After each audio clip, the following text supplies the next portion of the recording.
সম্মানিত ভাইয়েরা, মহান আল্লাহ সুবহানাহু ওয়া তাআলা আমাদেরকে পৃথিবীতে প্রেরণ করেছেন তার পরিকল্পনা বাস্তবায়নের জন্য। আল্লাহ তাআলা সেই প্রসঙ্গে উল্লেখ করেন, আফাহাসিবতুম আন্নামা খালাকনাকুম আবাসা ওয়া আন্নাকুম ইলাইনা লা তুরজাউন। মানুষ কি এটা মনে করে যে তাকে এমনিতেই পৃথিবীতে পাঠানো হয়েছে, কোনো উদ্দেশ্য নাই, কোনো লক্ষ্য নাই, কোনো গোল নাই, কোনো টার্গেট নাই, ওয়া ইলাইনা লা তুরজাউন, অথচ তাকে তো আমার কাছে ফিরে আসতে হবে। আমি নিজে নিজে কখনো কখনো নিজেকে জিজ্ঞেস করি যে আমি আমার পরিকল্পনা মতো কি পৃথিবীতে এসেছি কেউ? আচ্ছা, আপনি বলেন, আপনারা আপনার পরিকল্পনা মতো কি পৃথিবী থেকে কেউ বিদায় নিতে পারবেন? এই দুটো কথা যদি সত্য হয়, তাহলে মাঝখানের কথাটা কেন সত্য হবে না? মাঝখানের কথাটা কি?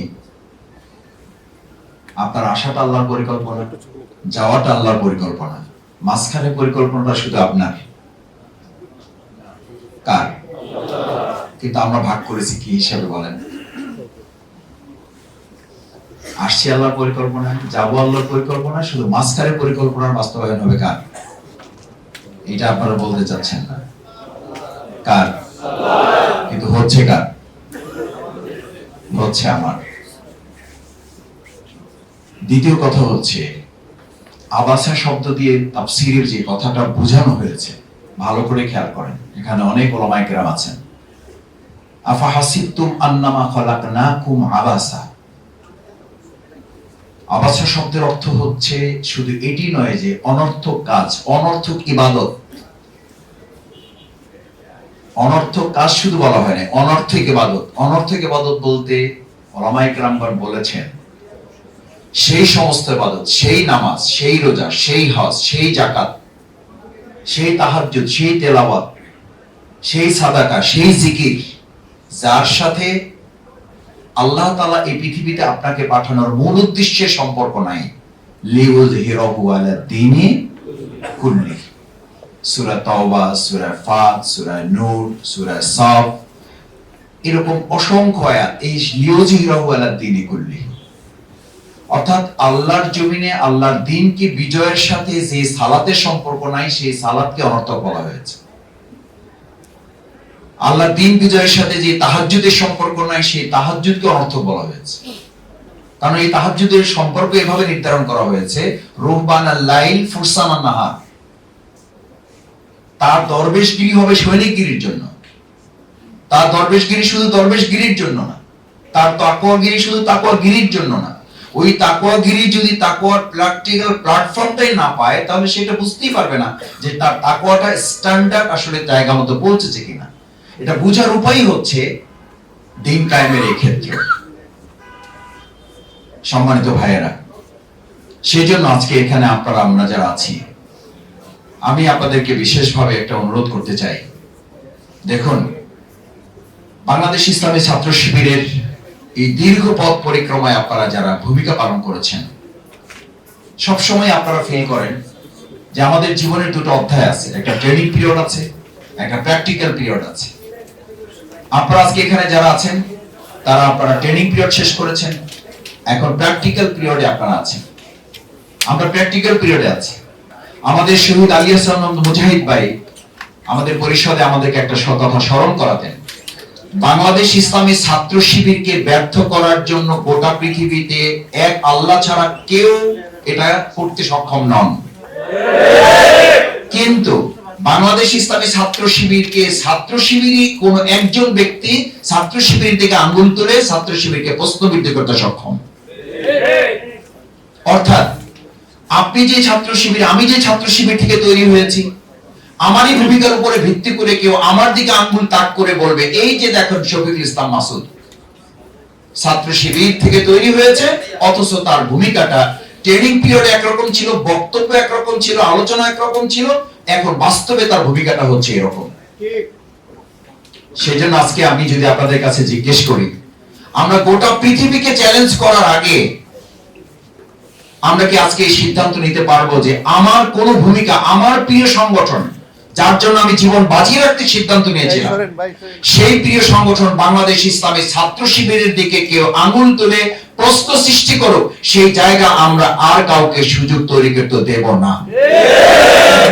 যদি সেটা হয়, তাহলে আমি আপনাদের কাছে আজকে প্রথম অনুরোধ করতে চাই, ভাইয়েরা, এখান থেকে আজকে আমরা সিদ্ধান্ত নেই। বাংলাদেশ ইসলামী ছাত্র শিবিরকে নিয়ে আমাদের স্বপ্ন ছিল, আমরা স্বপ্ন দেখতাম, এখন দেখাতাম, এখনো দেখাচ্ছি, আপনারা দেখাচ্ছেন, আমাদের ছাত্র শিবির আমাদেরকে এখনো দেখাচ্ছে।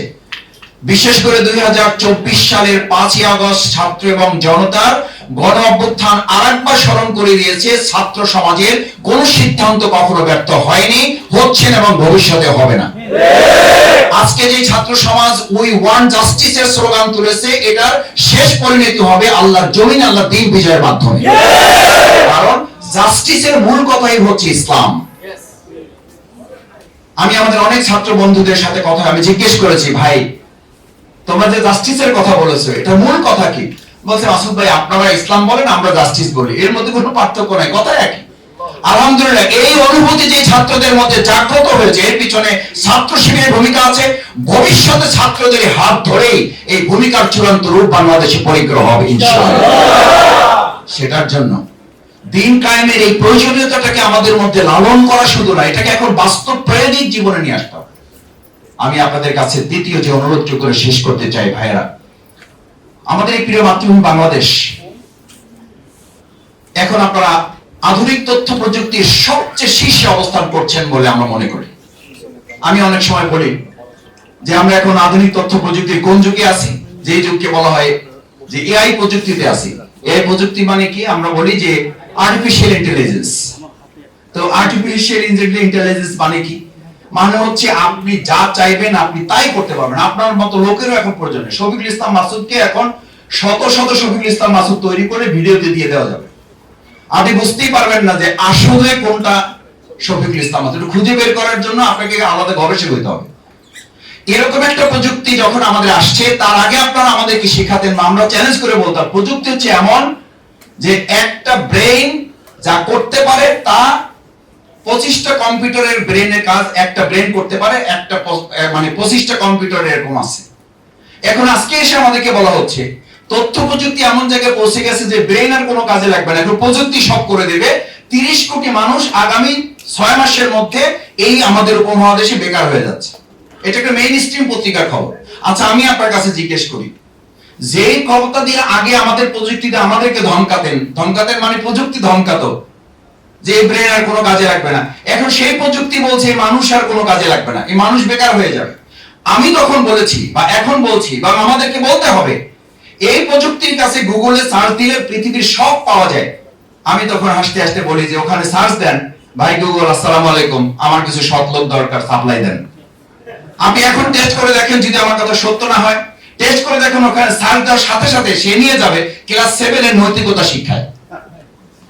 অর্থাৎ গুগলের কাছে এর চেয়ে বেশি আপডেট নাই। বাংলাদেশ জামাত ইসলামী ছাত্র শিবির সেই আপডেট থেকে গুগলকে ছাড়িয়ে আমরা 2001 থেকে 6 পর্যন্ত আকণ্ঠ নিমজ্জিত দুর্নীতিতে গ্রস্ত একটা বাংলাদেশের 3টা মন্ত্রণালয় দুর্নীতি মুক্ত ভাবে পরিচালনা করে আমরা প্রমাণ করেছি। সমস্ত দুর্নীতির ঊর্ধ্বে উঠে জামাত ইসলামী ছাত্র শিবির দেশ পরিচালনায় সক্ষম। সুতরাং আজ গোটা পৃথিবীর সবচেয়ে বড় সংকট মেধার নয়, সবচেয়ে বড় সংকট দক্ষতা যোগ্যতার নয়। এই দক্ষতা যোগ্যতার সংকট পূরণের জন্য প্রযুক্তি হয়তো আমাদের পাশে দাঁড়িয়েছে, তার সাথে এখন সবচেয়ে বড় সংকট সততা, দক্ষতা এবং দেশপ্রেমের। সেই সংকট পূরণে বাংলাদেশ ইসলামী ছাত্র শিবিরের এই তৈরি করা ভাইয়েরা যদি সিদ্ধান্ত নিয়ে যেতে পারেন, তাহলে অসংখ্য ত্যাগ এবং কোরবানির বিনিময় আমাদের 2024 সালের 5ই আগস্ট যে নতুন স্বাধীনতা আমরা অর্জন করেছি, অর্থবহ করে আমরা আমাদের 20 কোটি মানুষের কাছে তা পৌঁছে দিতে সক্ষম হব ইনশাআল্লাহ। সেই প্রত্যয় যদি এখান থেকে আজকে আমরা নিতে পারি, তাহলেই আজকের আমাদের এই প্রীতি সমাবেশ সফল এবং সার্থক হবে। আসুন 2024 সালের 5ই আগস্টের নতুন করে অর্জিত স্বাধীনতাকে অর্থবহ করার জন্য আজকের এখানে ভাইয়েরা সিদ্ধান্ত নেবেন, সে প্রত্যাশা ব্যক্ত করে আমি আমার কথা শেষ করছি।